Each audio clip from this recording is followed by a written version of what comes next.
Hey, hey. Hey. Yep, this is me. It's your boy, Eryk. What's happening, everybody? This your boy, Eryk. What's going on? I pray all is well with you. I pray you're walking in your favor. I pray that doors are opening for you in every area. I pray that you're healed, you're prosperous, and everything is working out wonderful for you.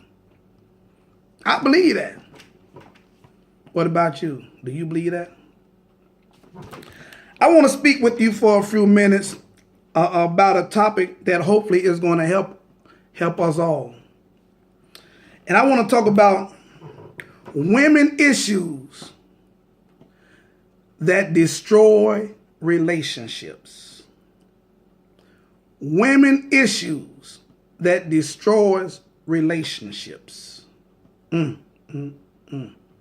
Lord, have mercy, Jesus. Hoo-wee. Now, first of all, let's get this here straight now. Your boy Ehud is not a woman basher. Not at all. Not at all. Your boy Ehud is not a woman basher. No. But we have to speak on things that can enhance our lives. We can't just be speaking on stuff just to sound intelligent or just to give a feel good. No. We have to speak on things that are going to enlighten us and open our minds and our hearts and our souls so that we can grow into doing better. Because we can. Let me tell you about women issues that destroy relationships.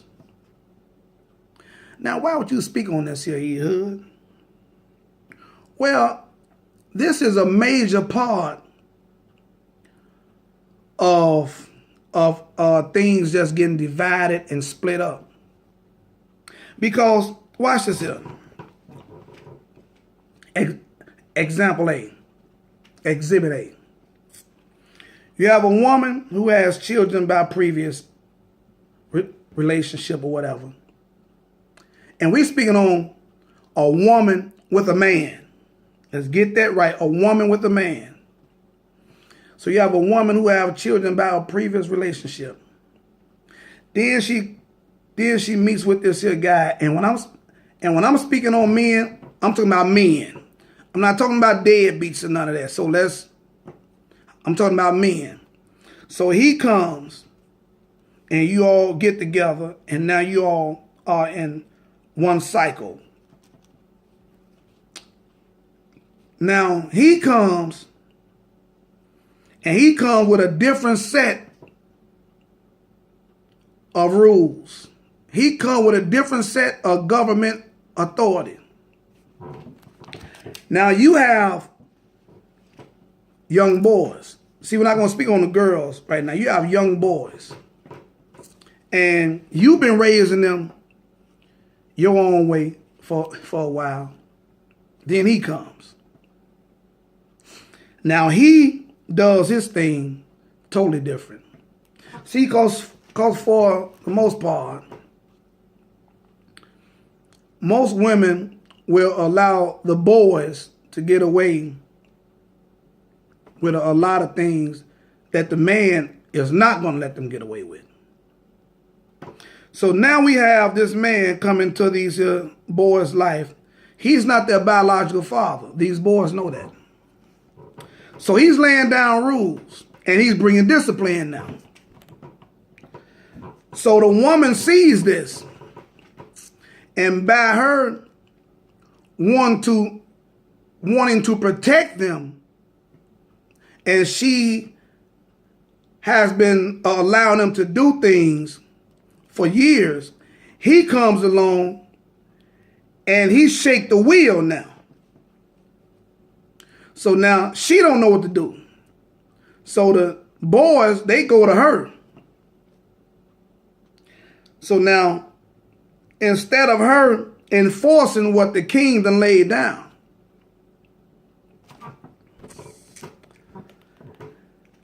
She opens up a Pandora box that will bring about a lot of chaos. Because now we have these here boys, and we're talking about little teenage boys too now. And now we have these here boys who are seeking to do their own thing. So now we got a house that's raised two different governments. We're talking about women issues that destroy relationships. So now we got two different governments that is running one kingdom. So now we have a government policy that has chaos in it. So here we are, these young boys see that they can go to the mother.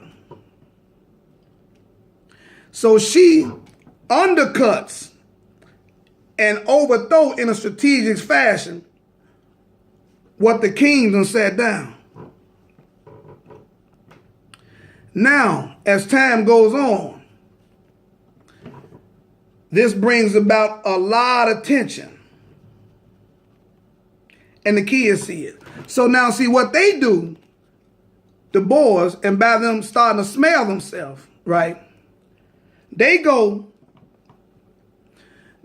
go to the government that's more lenient towards them, that's allowing them to do things what they want to do, not need to do. So now we have this other government, the king, instead of him looked on as being the provider and the protector and the one who's bringing order in government, now he is looked at as this evil tyrant. Because what was brought to bless the house has now been looked upon as the curse of the house. See, because you got to understand that when it comes to men and young boys, there has to be some governmental authority set.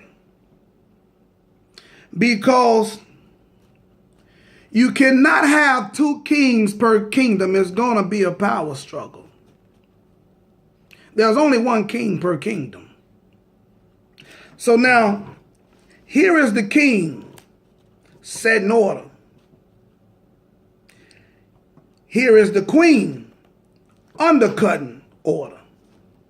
So now we have the prince who has not reached kingship status yet, who is functioning in things that are outside of the king's orders, outside of the king's rules. Now, eventually,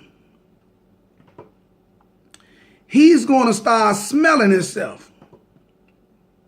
And he is going to be a prince who now believes, since he's been given this here deceitful authority, he thinks that he now has the know-how, the oomph, and the given to function in king status. So now we have a conflict of interest now. Because we have a king who has to protect his kingdom and his government authority from someone who has been given the false characteristic of that he's already a king in the same kingdom. So now the woman, she bucks up against him. You know, she argues with him and stuff in front of the family. The family sees this. Now what this does, this dilutes the king authority. It dilutes whatever rule he lays down. Because they say, oh, the queen will take care of that. See, because woman, you got to understand. by a man not being able to beat you verbally. For the most part, a man cannot beat a woman verbally. So this is why he is going to either beat her physically, or he's going to shut down altogether. He's going to do one of the two. He's going to either beat her physically, or he's going to shut down altogether. Because when a man's kingdom is attacked, he has to put everything on the line. Now we have pride that done set in with the king and the prince because of the undercut of the queen. Because she feels like she has to protect this prince, which is not her job. That job was turned over. The baton was given to the man when he came into the family. This is the one who has the authoritative rights to bring order into the prince's life, because he's the one who is going to groom the prince into becoming, watch this here, a king in his own kingdom. This is why we have so many young boys grow up to be deadbeat fathers. Because the mother steps in the way and do not allow the king to take the boy through governmental school, which comes with discipline, teaching, and loving. And when you have this here, you have a house that has a Pandora box that's been opened to destroy it. We cannot allow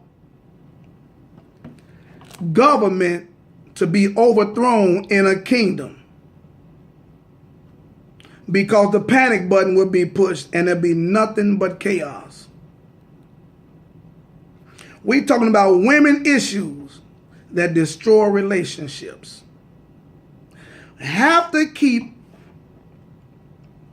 people out of your business, which means you have to stop talking to people about your man, about your husband, and especially in a negative way. You have to stop that. Because people are only going to respect your man, your husband, your king, to the degree, to the level that you respect him. So if you out in public, you out in front of people and you saying all kind of negative things about this man, how do you think they're going to look at him? If you don't respect the man that you sleeping with, why should they respect him? If you don't honor the man that you sleeping with, why should the kids honor him? And like I told you, one or two things is going to happen. Either he's going to get abusive or he's going to shut down altogether. Let me read this to you over in Proverbs 31. Because see, at every women's conference, you know, they love bringing up Proverbs 31 and all this old stuff here. Proverbs 31 woman, a virtuous woman. But see, what they don't understand is Proverbs 31 was not written to women. It was written for a man. Proverbs 31 was written to a king by his mother. You don't believe me? Watch this. Proverbs 31, verse 1. The words of King Lemuel, the prophecy that his mother taught him. This was given to the king from his mother. She taught him this here. Now watch this here. Watch what she say about the woman. Verse 10. Who can find a virtuous woman? For her price is far above rubies. One translation said, a good woman is hard to find. Jesus Christ. She said, who can find a virtuous woman? See, and all these other women be talking about I'm a virtuous woman. Don't even know what virtuous means. Virtuous means morally right, morally excellent. You have good behavior. Lord have mercy, Jesus. Listen, watch what it says as far as her husband. The heart of her husband doeth safely trust in her. This is verse 11. So that he shall have no need of spoil. Said the heart of her husband, he trusts in this woman. He know she got his back. See, women, when a man trust is gone from a woman, it's about over. See, when he know that if don't nobody on the planet Earth got his back, his woman got his back. When he can't depend on that, it's just a matter of time before all kind of stuff happens. We talking about women issues that destroy relationships. Watch this here. Watch what this man's mother is telling them what a virtuous woman will do. She will do him good and not evil all the days of her life. Watch what the Amplified says. She comforts, encourages, and does him only good as long as there is life within her. She doesn't tell him all kind of degrading things. She doesn't knock his morale down. She doesn't get smart at the mouth, and especially in front of people, in front of the household. She doesn't get smart at the mouth. Women issues that destroy relationships. She doesn't talk crazy out of the mouth, because what she's doing is she's disrespecting the authority that's over her. And what it does is it shuts down blessings that's supposed to flow. It was a man in the Bible that came up to Jesus, and he was a centurion. And he said, I am a man under authority who have people under me, that I tell this one to do that and this one to do that, and they do it. And he said, all you got to do is speak the word. The Bible said, Jesus said, he haven't found that kind of faith nowhere in all Israel. The man understood that in order for things to happen in his life, on a positive note, he had to know how to submit to the authority that was over him. Therefore, by him being able to submit to the authority that was over him, it opened the door for floodgates of blessings and favors to flow through, so that the people that's up under him, we're talking about the children now, can be blessed. But when you have the one that's under authority trying to undercut the one that's in authority, it shuts down favors and blessings. Watch what it's saying. Watch this. He's going to say, her husband is known in the gates when he sitteth among the elders of the land. She said, her husband is respected so high because of the way she speaks about him everywhere she goes. She has nothing but high praise and honor to say about her man, about her king. Because people, like I said earlier, people are going to respect your king, your man, your husband to the level, to the degree that you do. Your children are going to respect your man, your king, your husband to the level, to the degree that you do. And when you undercut him and when you disrespect him with your smart, vile mouth in front of people, you set yourself up and the entire house for failure. Because you underthrowing, you overthrowing, you undercutting the authority that's been set over your life. Because of your smart mouth, because you haven't understood that is what opened that Pandora's box. See, here is one that is connected to it somewhat, but it's another issue. And we're talking about women issues that destroy relationships. When you see, you cannot put these here two groups together. Husband and wife is for the marriage. Marriage is for husband and the wife.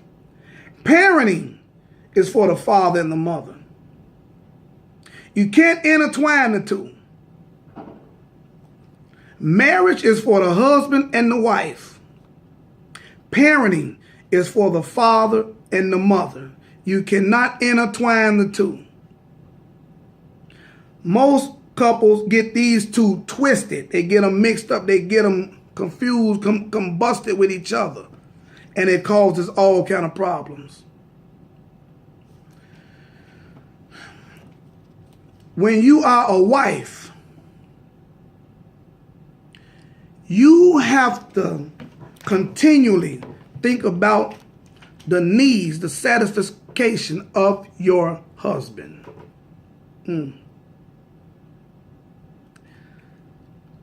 You cannot do things that you did to get him. Then when you got him, you stop. You all know what I'm talking about. Like when you first met him, you know, you wearing all this here sexy, beautiful, pretty stuff. I mean, fine.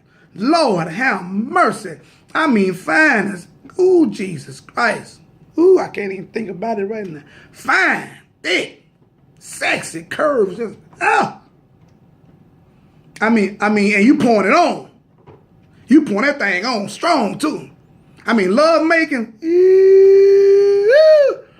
Woo! Make all 10 of that joker toes curl. Even a big toe gonna curl up. Jesus Christ. Woo! But then, when you get into the relationship, now you're no longer sexy towards them. It's almost like your sex drive done dry completely up.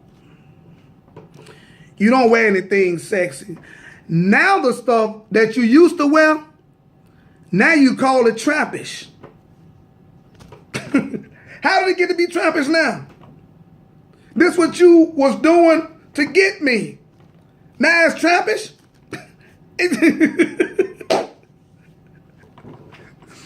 But you would go. Now I'm talking to the women that go to church now. But you'll go to church and you'll put on your sexy dress. I mean, fine. You'll cook food if y'all having food at the church.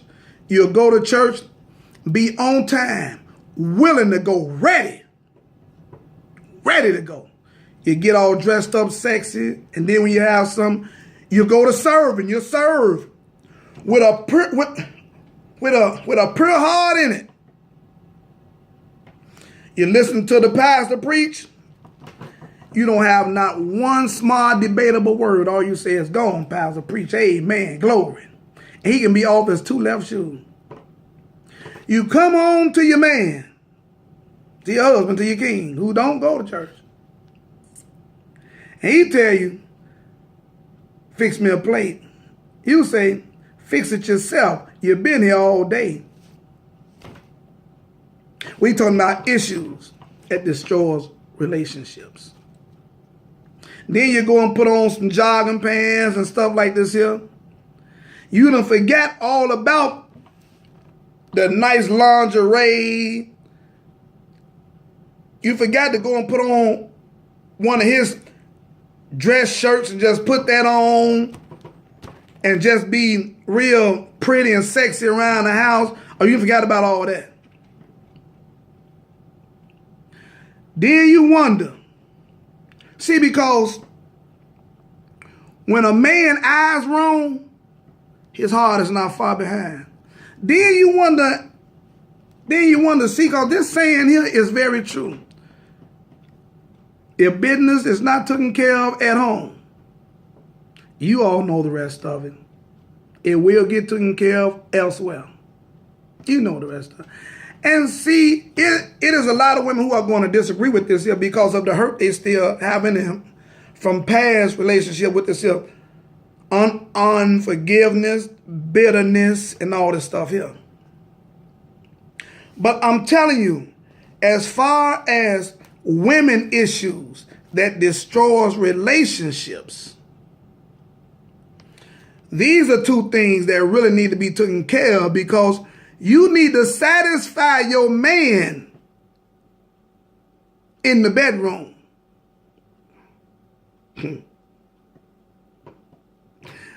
You need to be sexy as you can be for that man. You need to keep people out of your business, and you need to enforce the government rule that he laid out in the house. If you got a problem with it, wait till y'all get in the bed chambers and say, baby, check this out, baby. It didn't have to go like that. You know, maybe we can do it some other way. And he may be open. See, when you get in front of people and you talk disrespectful about him, it's not good. Because see, what you need to do when you talking to your man, to your husband, and when you talking out in the gates, like the virtuous woman did when she's speaking out in the gate, when you're out there in the gates in front of people, you need to put some respect on his name. That's what you need to do. Like when you in front of the house, when you in the house, and you need to put some respect on his name and let them children know this is the government. This is the king. He making these rules and I'm enforcing them. You need to put some respect on his name. And when you in front of your family and your friends, you need to speak highly of him. So when they see him, they have the same respect you have. You need to put some respect on his name so that when your family, when your children see him, they don't see an evil tyrant coming, but they see honor. They see respect. They see protection. They see order. This is what you need to do when you're with your man. These are just a few that we can get into as far as women issues that destroy relationships. This your boy Hood, just trying to help us all. And you already know, I approve this message and I'm out. Peace.